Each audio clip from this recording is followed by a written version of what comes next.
requiring IDs or passport at internet cafe, obligating internet cafe to document websites that their clients visit, requiring all foreign embassy companies and institutions to present their public documents, statements, and reports for government approval, and compelling civic and religious organizations and their elected leaders to register for government approval before they can operate. What should not be overlooked, that states, particularly authoritarian states, are still the main actors in which globalization is what makes states, is what states make of it. In other words, Vietnam is a strong state, and in recent years the party has started to centralize this Leninist institution in order to supervise, mobilize, discipline government, non-government, and civic actors. Vietnam's government has indeed made its civil society in the image of itself and co-opted the democratization process. And they co-opted terms like democracy and so forth. And for example, although initially the international NGOs and other international organizations had taken up the social and economic and transnational space to promote civil society, the party in recent years, particularly after 1989 or in the early 1990s, created the People Aid Coordinating Committee to not only regulate the international NGOs, but also accommodate their demand for domestic NGOs for local partners by assigning their own organization to work with the international NGOs. And the result usually is that international NGOs were working together with state ministry, local authorities, and so-called mass organizations like Women's Union, Labor Union, Youth Union, and Farmer Association. In fact, many international NGOs today have elected state-directed mass organizations as their partners. Not only have NGOs in practice, what has happened is that not only have NGO has strengthened Vietnam's government because of aid, but the government has co-opted the notion of participation and development. The Vietnamese government started aggressive democracy campaigning of fostering more accountability and transparency through directives and symbolic action.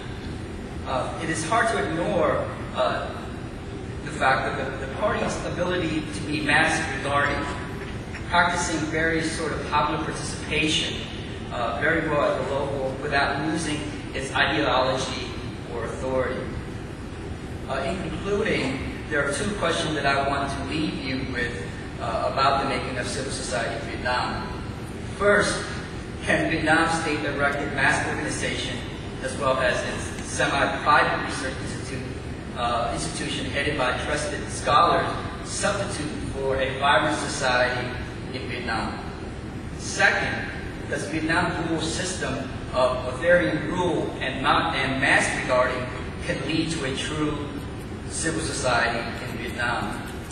Because of time constraints, I won't be able to answer these two questions fully, but I do want to make some final comments. As I see it, the international NGO community in Vietnam has brought about some positive changes. However, because the Vietnam government has co-opted the domestic civil society and democratization process, the true potential for a real civil society in Vietnam is marginalized and have forced independent actors to go to the transnational arena. The actors, instead of promoting democracy in Vietnam, is sending their stuff over here for us to look at. And that's a big problem. And while the party policy of development program and socialization and grassroots democracy have achieved some level of participation at both the material and political at local levels, the effects are less significant. And that is since the start of Đổi Mới reforms, not much has happened to affect the countryside, where most people live and where poverty is highest. Also, economic reform has not been accompanied by the appreciable increase of economic or political freedom, or by an increase in government corruption, as measured by the Heritage Foundation, Freedom House, and Transparency International. Another last point that I want to make is another important point is the social and cultural impact of Vietnam's dual system of authoritarian rule and mass guarding. And that is, according to empirical study, suggests that actors and participants in government civil society do not necessarily develop democratic norms or behaviors. Study has shown that, for example, the people in Vietnam who join more than one club are more distrustful of people.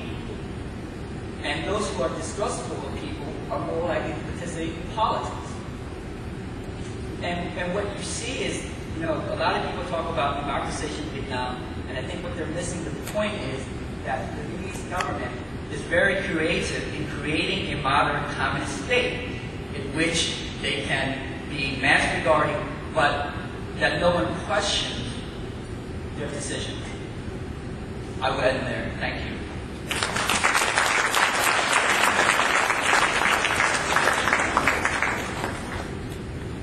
Nhận xét cuối cùng của tiến sĩ Lê Long là đôi khi những người hoạt động tích cực nhất lại trong xã hội công dân lại là những người chiếm được ít niềm tin nhất của các cộng đồng xã hội đó. Tôi hy vọng điều đó cũng xảy ra tại cộng đồng của Việt Nam.